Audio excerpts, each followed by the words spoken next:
Oui. Savez-vous qu'il existe encore des passionnés qui organisent des concours de pigeons voyageurs? Utilisés depuis toujours pour transmettre des messages, la météo a une incidence réelle sur le vol de ces oiseaux, pas comme les autres. Nous avons recoulé avec eux dans le Pas-de-Calais.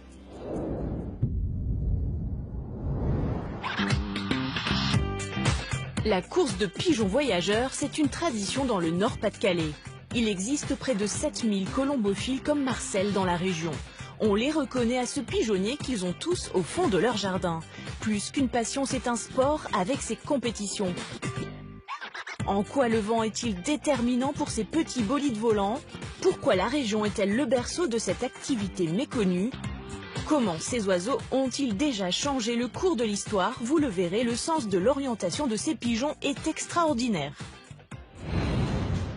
Nous sommes à Tilque, près de Saint-Omer, dans le Pas-de-Calais. Il existe beaucoup de pigeons comme ceux-ci dans la région. La caractéristique de cette race, c'est son incroyable sens de l'orientation. Peu importe l'endroit où il est lâché, l'oiseau revient toujours à son point de départ. Ce don lui a permis de jouer un rôle crucial dans l'histoire. Pendant la Première Guerre mondiale, avant l'ère de la téléphonie, certains ont transporté des messages urgents sur des longues distances aux troupes du front isolé. C'était notamment le rôle du fameux pigeon Vaillant qui a sauvé lors de la Première Guerre mondiale la section du commandant Raynal. Et ce pigeon a traversé les lignes ennemies, a traversé même des gaz qui étaient absolument dangereux. Vaillant a été décoré au même titre qu'un soldat après cet épisode héroïque. Ces pigeons sont donc des coureurs hors pair. Depuis le 19e siècle, ils font l'objet de concours sur de longues distances. C'est la Belgique très colombophile qui a transmis au nord de la France cette tradition. Au début du XXe siècle, les mineurs de fond avaient tous un pigeonnier dans leur jardin. Comme Marcel, ils sont encore nombreux dans la région. On les appelle les coulonneux. Dans le Nord, on dit coulonneux. Hein. Le terme exact, c'est colombophile. Bon, c'est vrai que les novices ne savent pas ce qu'est un colombophile. Bon, c'est pas un adepte d'un lieutenant de police à la 403 et à l'imperméable, de lieutenant Colombo, non colombophile. En fait, c'est quelqu'un qui élève des pigeons voyageurs et les entraîne dans le but de participer à des compétitions. Donc la colombophilie, c'est un jeu. Marcel est colombophile depuis 45 ans. Il possède une quarantaine de pigeons et c'est un peu comme ses enfants. Il y a Didier, il y a Roger, il y a Maurice, il y a Pascal. Mais parmi eux, surtout, il y a de véritables champions, des pigeons voyageurs de compétition comme cette femelle. Donc celle-ci, c'est Jeff Hardy, qui donc est à mon petit-fils Clément, et c'est elle qui donc fait le premier prix du concours de Nîmes, donc 800 km, et première femelle du Nord-Pas-de-Calais. C'est un petit gabarit. C'est un peu comme chez les humains, hein. Les sprinters ont des gros muscles et les marathoniens qui sont très minces.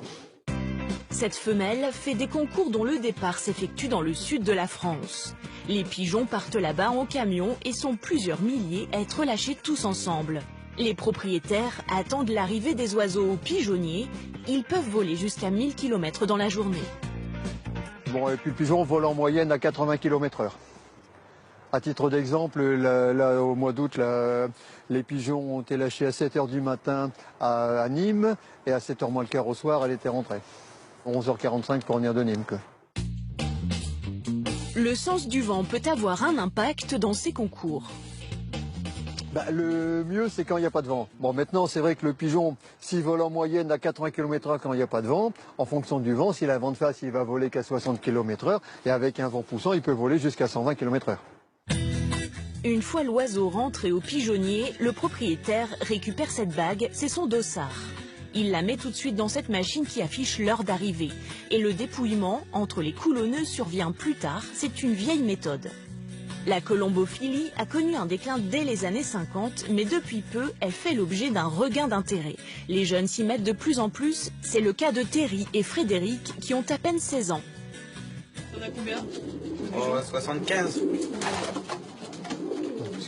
T'aimerais en avoir beaucoup? Non, pas beaucoup, non. Sinon, après, c'est esclave, on est tout le temps dedans pour rien nettoyer. Non, que là, c'est une passion, ça doit être un plaisir. Marcel aussi a commencé à cet âge. Il a d'ailleurs gardé toutes ses coupes accumulées lors des concours depuis 1968. Mais son plus beau trophée, c'est celui-ci, ce diplôme remporté par son grand-père Robert en 1935. Oui, la passion dans la région se transmet au fil des générations.